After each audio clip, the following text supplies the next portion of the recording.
దేవునికి వందనములు. ప్రియమైన దేవుని బిడ్డలారా, మార్కు సువార్త 13వ అధ్యాయము 11వ వచనంలో ఏముందంటే, వారు మిమ్మును అప్పగించుటకు కొనిపోయినప్పుడు మీరు ఏమి చెప్పుదామా అని ముందుగా చింతింపకుడి. ఆ గడిలో మీకేది ఇవ్వబడునో అదే చెప్పుడి. చెప్పేవాడు పరిశుద్ధాత్మే గాని మీరు కారు. చాలా మంది సువార్తికులు వివిధ ప్రాంతాల్లోకి వెళ్తూ ఉంటుంటారు, సువార్తను బోధిస్తూ ఉంటుంటారు. ప్రభువైన యేసుక్రీస్తు లోకానికి మరి మన పాపులను మనందరినీ రక్షించుటకు, నిత్య జీవితంలో మనం జీవించుటకు ఆ దేవుడే ఈ లోకానికి వచ్చినాడు మానవ రూపంలో అని సువార్తను ప్రకటన చేస్తాము, బోధిస్తూ ఉంటుంటారు. ఈ సువార్తను బోధించిన ప్రాంతాలలో ఎక్కడైతే ఉంటారో కొందరు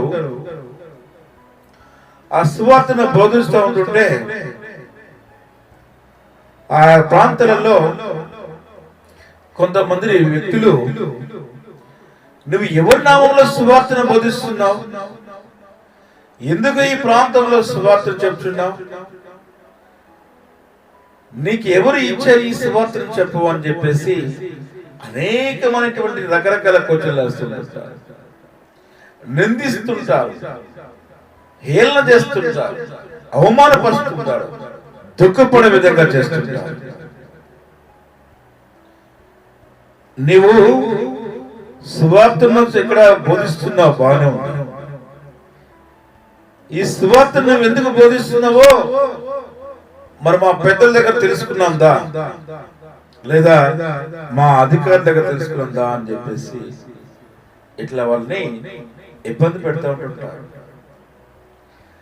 మిమ్మల్ని అప్పగించుటకు కొనిపోయినప్పుడు వారు ఏమి చెప్పుదామని మరి అక్కడికి వెళ్ళినప్పుడు మనం ఏం చెప్పాలి? నేను దేవుని సువార్తనే ప్రకటన చేస్తున్నాను కదా, దేవుని సువార్తనే బోధన చేస్తున్నాను కదా, మరి ఇంకేమి నన్ను క్వశ్చన్లు అడుగుతారు, వారికి నేను ఎటువంటి సమాధానం ఇవ్వాలి అని మనసులో బాధపడుతుంటే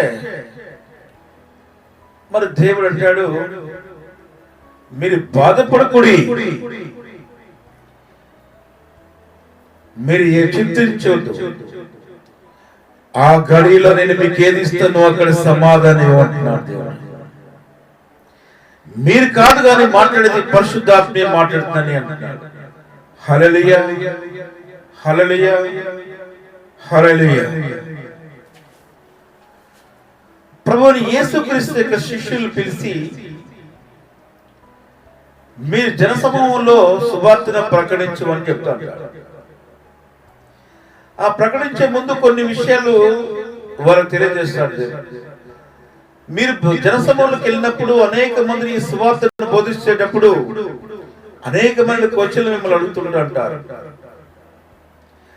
అలానే మిమ్మల్ని నిందిస్తారు, మిమ్మల్ని ద్వేషిస్తారు,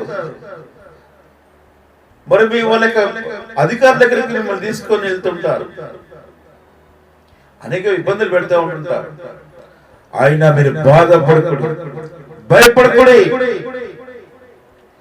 వాళ్ళు ఏ క్వశ్చన్లు వేస్తారో వారు మిమ్మల్ని వాళ్ళ దగ్గర తీసుకుపోయి అప్పగించినప్పుడు మరి మీ వారికి ఏమి సమాధానం చెప్పాలని మీరు బాధపడద్దు, మీరు భయపడకూడదు.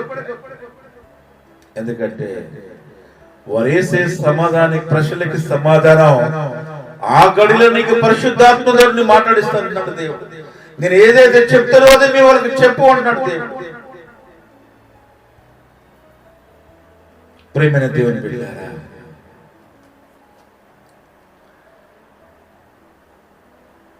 ప్రభువైన యేసుక్రీస్తు ఈ లోకమును విడిచి పరలోకముకు వెళ్ళినప్పుడు మరి పేతురు గారు, యోహాను గారు వారు దేవుని యొక్క సువార్తని కూడా బోధిస్తున్నారు. అసలు ప్రభుని యేసుక్రీస్తు అంటే ఎవరు? ఈ లోకానికి ఎందుకు వచ్చినారు? ఈ లోకములో మన పాపంలో మన్నించడానికి, లోకరక్షణకి ఈ లోకానికి వచ్చినాడు. మనుష్య రూపంలో, మానవ రూపంలో వచ్చినాడు. ఆయన ఈ యొక్క జన్మ మన ప్రపంచానికే ఒక మార్పు అనేది. ఆయన జన్మ వల్ల చాలా మార్పు వచ్చినది. ప్రతి పాపి కూడా మారు మనసు పొందడానికి ఒక అవకాశం వచ్చిందని చెప్పండి బోధిస్తున్నారు. ప్రతి ఒక్కరు కూడా మారు మనసు పొందాలి, దేవుని యందు నిత్య జీవితంలో జీవించాలని పేతురు గారు, యోహాను గారు వాళ్ళు సువార్తను బోధిస్తున్నారు. వాళ్ళు బోధిస్తున్న ఆ ప్రాంతంలో కొంతమంది వచ్చి, మీరు మా పండితుల దగ్గరికి రండి, మా పండితుల దగ్గర మీరు దీక బోధన చేయండి అని చెప్పంటారు. అన్నప్పుడు ఆ పేతురు గారు నన్ను, యోహాను గారు తీసుకుని వెళ్తారు. వాళ్ళ యొక్క పండితులు, వేద పండితులు, జ్ఞానవంతులు, ధర్మశాస్త్రం తెలిసినటువంటి వాళ్ళ దగ్గర ఆ పేతురు గారు నన్ను, యోహాను గారిని కూర్చోబెడతారు. మరి వాళ్ళు అడుగుతారు, మీరు ఎవరి నామములో మీరు దేవుని వాక్యం ఇక్కడ బోధిస్తున్నారని అడుగుతారు. మీరు ఇక్కడ దేవుని వాక్యం చెప్తున్నారు, దేవుని గురించి బోధిస్తున్నారు, మరి ఎవరి గురించి మీరు బోధిస్తున్నారు, ఏ నామంలో బోధిస్తున్నారు అని చెప్పేసి పేతురు గారిని, యోహాను గారిని ప్రశ్న చేస్తారు. ఆ ప్రశ్న వేసినప్పుడు దేవుడు అంటాడు, పేతురు నువ్వు భయపడకు. కానీ పేతురు అనుకున్నాడు, వీళ్ళందరూ కూడా జ్ఞానవంతులు, చదువుకున్నటువంటి వారు, విద్యావంతులు, మనని ఇక్కడ తీసుకొని వచ్చారు, నేను ఏమి సమాధానం చెప్పాలి వీళ్ళకి? నాకు చదువు రాదు, నేను ఒక చేపలు పట్టేటువంటి జాలర్ని. మరి దేవుని గురించి నేను చెప్తున్నాను, మరి దేవుడు లోకరక్షకుడు చెప్తున్నాను, దేవుడి విషయం బోధిస్తున్నప్పుడు మరి ఇక్కడ పండితులు, మరి మేధావులు, వీరి ముందు నేను ఏమని మాట్లాడాలి, ఏమని సమాధానం ఇవ్వాలని చెప్పేసి పేతురు గారు ఆలోచన చేస్తున్నారు. దేవుడు అంటాడు, పేతురు నువ్వు చింతించద్దు,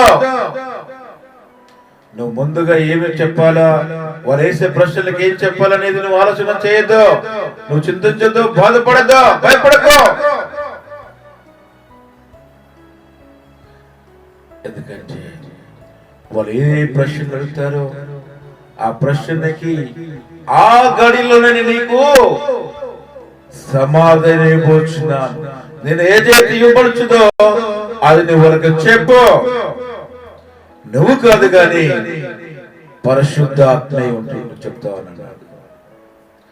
అప్పుడు ఆ వేద పండితులైనటువంటి వాళ్ళు, పండితులు, ధర్మశాస్త్రం వచ్చిన వాళ్ళు, పేతురు నువ్వు ఏ నామములో నువ్వు దేవుని, ఏ నామములో నువ్వు సువార్తను బోధిస్తున్నావు అని చెప్పినప్పుడు పేతురు అంటాడు, మీరు సిలువ వేయబడిన యేసు క్రీస్తు గురించి నేను సువార్తను బోధిస్తున్నాను. మీరు సిలువ వేయబడినటువంటి ప్రభు యేసు క్రీస్తు గురించి, ఆయన ఈ లోక రక్షకుడు, అందరి పాపాలను మన్నించుటకు మనం అందరూ మారు మనసు పొందాలి, నిత్య జీవితంలో జీవించాలని ప్రభు యేసు క్రీస్తు లోకానికి మానవ రూపంలో వచ్చినాడు. మీరు సిలువ వేయబడినటువంటి ప్రభు యేసు క్రీస్తు గురించే మేము సువార్తను బోధిస్తున్నాను చెప్పారు. అన్నప్పుడు అక్కడ పండితులందరూ కూడా షాక్ అయిపోయారు, అందరూ ఆశ్చర్యకరమైపోయారు. పేతురుకు చదువు రాదు, జ్ఞానవంతుడు కాదు, మరి మేము వేసిన ప్రశ్నకి సమాధానం చెప్పగలిగాడు అంటే ఆయన గారు చెప్పింది, ఆయనకి పరిశుద్ధాత్మ వచ్చింది, పరిశుద్ధాత్మే మాట్లాడింది. కాబట్టి పరిశుద్ధాత్మే మాట్లాడింది, పరిశుద్ధాత్మే సమాధానం చెప్పిందని వాళ్ళందరూ విశ్వాసించారు. కాబట్టి ఎవరైతే దేవుని నామంలో దేవుని సువార్తను బోధిస్తారో, మరి ఆ బోధించేటప్పుడు ఎవరైతే వాళ్ళ మీద నిందిస్తారో, క్వశ్చన్లు వేస్తారో, వారిని అవమానం పరచాలని చూస్తుంటాడు, మరి వాళ్ళందరినీ కూడా వాళ్ళని అప్పగించుకొని పోయినప్పుడు వారు వేసేటువంటి సమాధానానికి మీరు చింతించొద్దు, బాధపడద్దు, మీకు ఆ గడిలోనే, ఆ సమయంలోనే మీకు నేను సమాధానం ఇవ్వబడుతున్నాను. ఏదైతే చెప్తున్నది మీరు చెప్పండి అని దేవుడు వారికి చెప్పాడు.